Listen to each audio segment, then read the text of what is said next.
हमारे विभिन्न ज्ञानवर्धक कार्यक्रम देखने के लिए आप हमें अभी सब्सक्राइब करें, बेल आइकन को प्रेस करें ताकि आप देख सकें हमारा कार्यक्रम सबसे पहले। और अधिक जानकारी के लिए फेसबुक पेज को लाइक करना न भूलें। जय माँ इंद्राक्षी। इंद्राक्षी धाम की ज्योतिष पाठशाला में आप सभी साधकों का हम हार्दिक स्वागत करते हैं। आज के दिन जिन जातकों का जन्मदिवस है, मैरिज एनिवर्सरी है, उन सभी को हमारी तरफ से बहुत बहुत शुभकामनाएं। आज हम इस कक्षा में आपको बताएंगे हिंदी महीने कौन कौन से होते हैं और ऋतुएं कितने प्रकार की होती हैं। तो आइए पहले हम जानते हैं आज का पंचांग। 14 मार्च सन 2021, दिन रविवार, फाल्गुन मास, शुक्ल पक्ष, संवत 2077, तिथि आज प्रतिपदा, नक्षत्र उत्तरा भाद्रपद, राहु काल 4:30 से 6, दिशा शूल पश्चिम दिशा। अंग्रेज़ी महीने तो हम जन्म नहीं लेते, हमें पढ़ाना शुरू कर दिया जाता है कि ये मार्च है, ये अप्रैल है, ये मई है, ये जून है ना। सबको बहुत अच्छे से याद हो जाता है। लेकिन सनातन धर्म में रहते हुए और जीवन जीते हुए आप माइंड न कीजिएगा, बहुत आज भी ऐसे लोग हैं जिन्हें हिंदी महीने का नाम तक याद नहीं है। जी हाँ, एक आधा मोटा मोटा महीना उन्हें पता लग जाता है। अदरवाइज़ ना हम अपने बच्चों को बताते हैं, हमें खुद भी कई बार मालूम नहीं होता है और हम अपने बच्चों को भी नहीं बताते हैं। तो आप तो मेरे सब बच्चों की ही तरह हैं भाई। मैं आपका शिक्षक हूँ, टीचर हूँ, है ना। आप ऐसा भी हो सकता है, मुझसे भी एज में बहुत लोग इसमें बड़े हो सकते हैं, लाखों लोग कार्यक्रम सुनते हैं, लेकिन एक शिक्षक जब होता है तो वो अपने सभी स्टूडेंट्स को अपनी संतानों की तरह समझता है, तभी अच्छे से पढ़ा सकता है, नहीं तो पढ़ा नहीं सकता, है ना। तो मैं आज आपको बताऊंगा, क्योंकि ज्योतिष आप सीख रहे हैं, आप ज्योतिष जो सीख रहे हैं इसका संबंध किससे है? सत्य सनातन धर्म से, है ना। हमारे वेदों का एक अंग है ज्योतिष शास्त्र। आपको अपने हिंदी महीने याद होने चाहिए और हमारी वर्ष में कितनी ऋतुएं होती हैं और वो ऋतुएं कौन कौन सी होती हैं, कौन कौन से महीने में आती हैं, वो भी आपके पास नोटेड होनी चाहिए। आज का बहुत अच्छा कार्यक्रम है, आप इसे पूरे को अच्छे से बाद में जितने भी बातें हम बताएं कार्यक्रम को बाद में आराम से देख लेना और वो नोट कर लेना आप, ठीक है। अब आइए मैं आपको बता देता हूं कि हिंदी के 12 महीने हमारे कौन कौन से होते हैं। जैसे महीना हिंदी का शब्द है ना। मास ये प्योर संस्कृत और हिंदी का शब्द आ जाता है हमारा। तो हमारे 12 मास कौन कौन से होते हैं। अब देखो, जन्म पत्रिका में कितने भाव होते हैं? 12। जन्म पत्रिका के भाव भी 12 होते हैं। राशियाँ कितनी होती हैं? 12। और अंग्रेज़ी महीने भी कितने होते हैं? 12। और हिंदी महीने भी कितने होते हैं? 12। अब अंग्रेज़ी जो महीना प्रारंभ होता है वो होता है जनवरी से प्रारंभ, लेकिन हिंदी महीना जो हमारा प्रारंभ होता है सनातन सनातन के हिसाब से, वो हमारा होता है चैत्र से प्रारंभ। तो आइए अब मैं आपको 12 के 12 महीने लिखवा देता हूँ। आप कॉपी पेन उठा लें या बाद में आराम से इस कार्यक्रम को पहले सुन लें, बाद में आराम से किसी भी समय देख करके सारा नोट आप लोग कर लेना। अब आइए आप तारीखें हमारे सारे महीने नोट करें।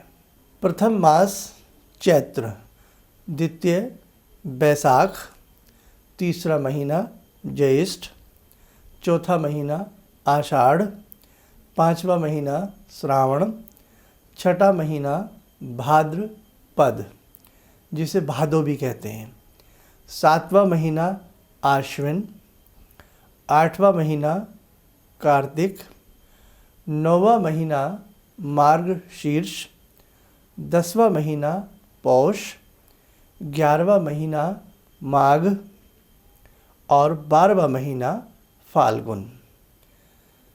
प्रत्येक मास में 30 तिथि होती हैं। किसी किसी मास में तिथि अक्षय तथा तिथि वृद्धि भी होती है, यानी कि तिथि घट भी जाती है और तिथि बढ़ भी जाती है। तो ये आपने 12 के 12 हिंदी महीने जाने कि कौन कौन से होते हैं, है ना। अप्रैल से ये प्रारंभ होते हैं, नवरात्र से आप सबको मालूम है। तो प्रथम हमारा हिंदी महीना कौन सा होता है? चैत्र होता है। अंग्रेजी कौन सा महीना होता है? वो जनवरी होता है।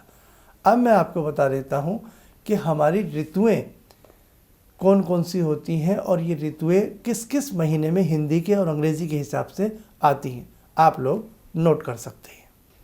एक वर्ष में 6 ऋतुएं होती हैं। प्रत्येक ऋतु 2-2 मास की होती है। ये क्रमशः आती जाती हैं। इनके नाम हैं, पहली ऋतु बसंत ऋतु, ये फाल्गुन और चैत्र में आती है। अंग्रेजी महीने के हिसाब से फरवरी और मार्च में आती है। दूसरी ऋतु ग्रीष्म ऋतु होती है। ये बैसाख और ज्येष्ठ में आती है। अंग्रेजी हिसाब से अप्रैल और मई में होती है। तीसरी वर्षा ऋतु, ये आषाढ़ और श्रावण में आती है। अंग्रेजी के हिसाब से जून और जुलाई में आती है। नंबर 4 शरद ऋतु, ये भाद्रपद यानी कि भादो और आश्विन में आती है। इसके अंग्रेजी महीने अगस्त और सितंबर होते हैं। नंबर 5 शिशिर ऋतु, शिशिर ऋतु कार्तिक में और मार्गशीर्ष में आती है। अंग्रेजी हिसाब से अक्टूबर और नवंबर में होती है। लास्ट छठी ऋतु जो हमारी होती है हेमंत ऋतु होती है। ये पौष और माघ के महीने में आती है। अंग्रेजी हिसाब से दिसंबर और जनवरी में आती है।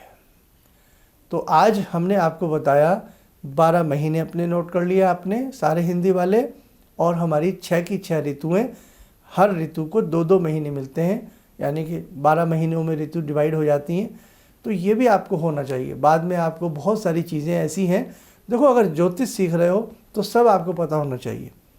आपके हिंदी महीने आपको याद होने चाहिए, ऋतु याद होनी चाहिए, क्योंकि ग्रहों का प्रभाव वो अपनी जगह है, और ग्रहों की ऋतुएं, ग्रहों का तत्व, ग्रहों की संज्ञाएं, पुरुष स्त्री, बहुत बातें हैं जो भी आपको मैंने छोटी छोटी सी बतानी है। तो आइए साधकों, अब समय चला आज की ध्यानमाला का। आज की ध्यानमाला में हम जुड़ते हैं बाबा हनुमान जी से। ओम अतुलित बलधामं हेमशैलावदेयं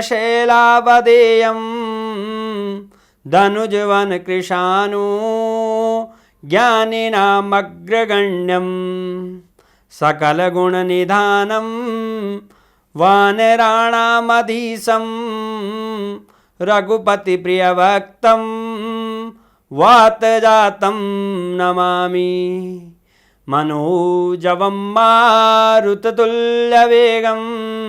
जितेन्द्रियं बुद्धिमतां वरिष्ठं वातात्मजं वानरयूथमुख्यं श्रीरामदूतं शरणं प्रपद्ये। श्रीरामदूतं शरणं प्रपद्ये। रामाय रामभद्राय रामचन्द्राय वेदसे श्रीरघुनाथनाथाय सीताया पतये नमः।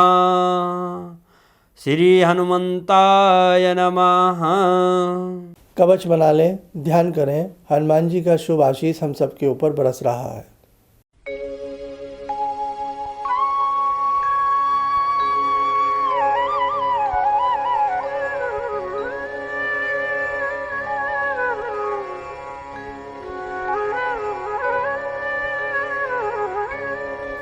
ओम बोलते हुए नेत्र खोलें, सामान्य हो जाए।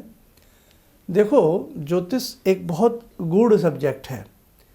इस सब्जेक्ट को जानने समझने के लिए हमें अपनी हिंदी कल्चर को बहुत अच्छे से समझना होगा, तब हम इस दिशा में बहुत आगे बढ़ जाएंगे। आशा करता हूँ आज का ये छोटा सा विशेषांक जो मैंने ये समझाया, आपको कहीं ना कहीं आपके काम ज्योतिष शास्त्र में बहुत अच्छे से आएगा और जीवन में भी आएगा। इन्हीं शब्दों के साथ हम अपनी वाणी को विराम देते हैं। जय माँ इंद्राक्षी। मैं बहुत दिनों से तलाश में था कि कोई ऐसा मंच मिले या कोई ऐसे मुझे गुरु मिले जो कि मेरे को आध्यात्म क्षेत्र में आगे ले जाने का प्रयास करे। तो अपने गुरुदेव को उसमें दिखा तो मैं डायरी से भी नोट करते गया कौन सी समस्या कैसे सॉल्व होगी, कौन सी समस्या क्या होगी। तो मैं इसके पहले भी कई जगह रहा हूँ, लोग मेरे से पूछते थे हमारा ये प्रॉब्लम है कैसे करना है, वो प्रॉब्लम है कैसे करना है। तो बहुत कुछ चीज़ें ऐसे मतलब मैं संतोष में खोजने का प्रयास करता हूँ कि वो मुझे मिले, और जो भी मिला उनसे बहुत कुछ मुझे सीखने को मिला। किसी भी समस्या के समाधान के लिए मिले प्रसिद्ध हस्तरेखा एवं वास्तु विशेषज्ञ प्रोफेसर धर्मेंद्र शर्मा जी से। नोट: शिविर में भाग लेने हेतु एवं व्यक्तिगत रूप से मिलने के लिए कॉल करने का समय सुबह 10 बजे से शाम 6 बजे तक। हमारे विभिन्न ज्ञानवर्धक कार्यक्रम देखने के लिए आप हमें अभी सब्सक्राइब करें, बेल आइकन को प्रेस करें ताकि आप देख सकें हमारा कार्यक्रम सबसे पहले।